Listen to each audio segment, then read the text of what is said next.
Hello बच्चों, class 9 का एक topic cell the unit of life, chapter number 5 science subject का, जिसकी चर्चा आज हम लोग करेंगे। चैप्टर का नाम है cell the unit of life. मतलब एक ऑर्गेनिज्म है, उस ऑर्गेनिज्म के लिए सेल का कितना इंपॉर्टेंस है, ये चैप्टर आपको सिखाएगा।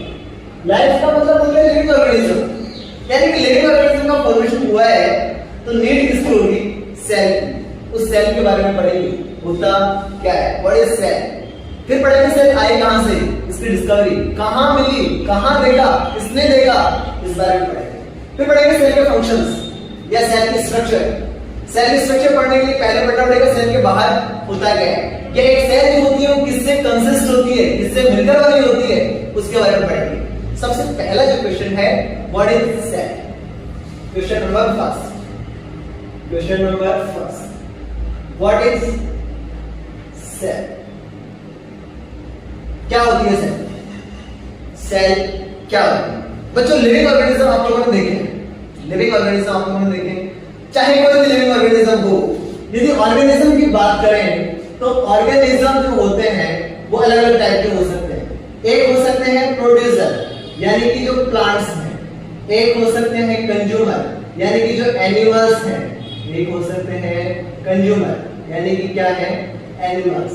एक हो सकते हैं बेटा आपके डीकंपोजर्स, यानी कि आपके जितने भी माइक्रो ऑर्गेनिज्म है, डीकंपोजर। ये जितने भी माइक्रो ऑर्गेनिज्म है, सारे के सारे माइक्रो ऑर्गेनिज्म किससे मिलकर बने हैं? इस सेल्स। किससे मिलकर बने? सेल्स। तो क्वेश्चन यही है, कोई लिविंग ऑर्गेनिज्म बन रहा है, वो सेल से बन रहा है, तो बताइए सेल होती क्या है? It is the basis. क्या बोला मैंने? आंसर है basis. It is the basis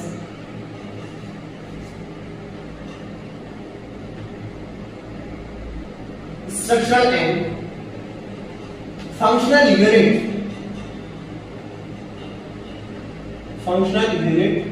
of all living organisms।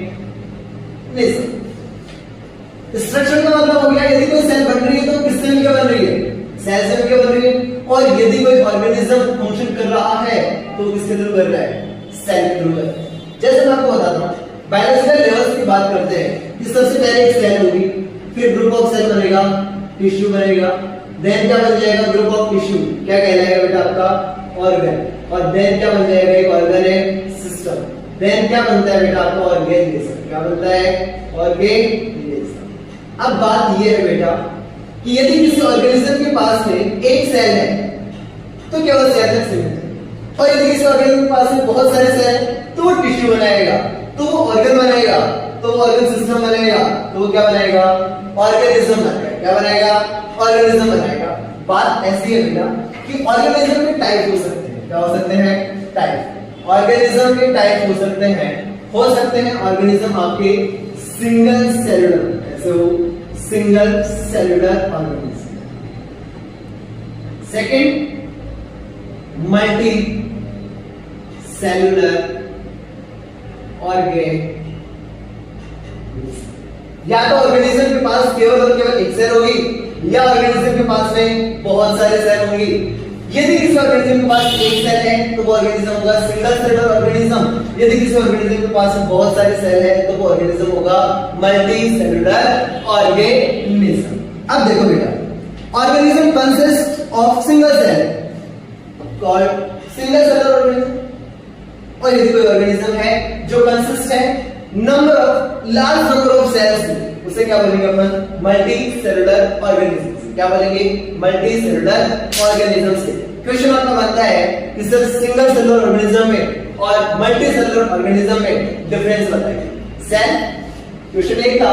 Question number second जो अपना आएगा वो है सिंगल सेलुलर ऑर्गेनिज्म और मल्टी सेलुलर ऑर्गेनिज्म में डिफरेंस का। आइए बच्चों बात करते हैं डिफरेंस की।